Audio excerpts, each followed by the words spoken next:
Music of the island. Do you like music? Most of us do. When someone finds a new way to find music, people pay attention.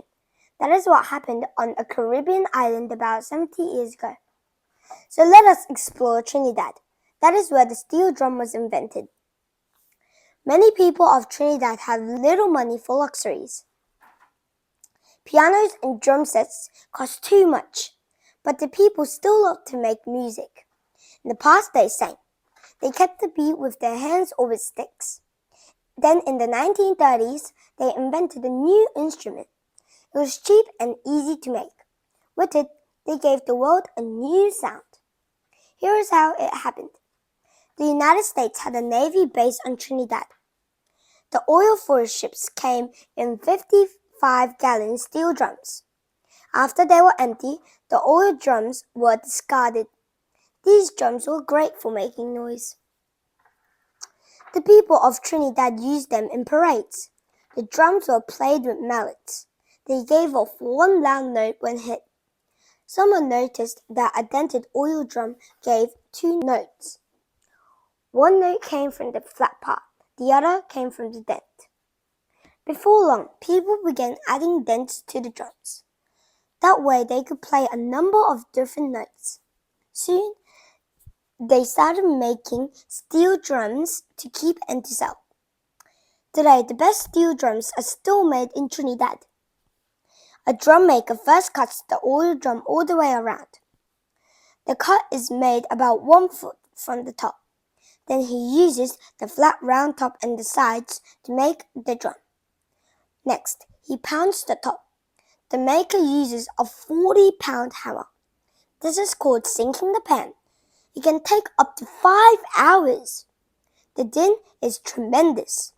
He has to stretch the metal evenly without tearing it. The first steel drums had the tops pounded up from the inside. These drums had a dome shape. Later, people decided that the sound was better if the top was pounded down from the outside. These drums have a bowl shape. Today, all steel drums are made this way. After the top is shaped, the drum maker takes the drum to the beach. He lights a fire under it. The drum gets red hot. Then he puts it in the ocean. The drum cools quickly. This is called tempering.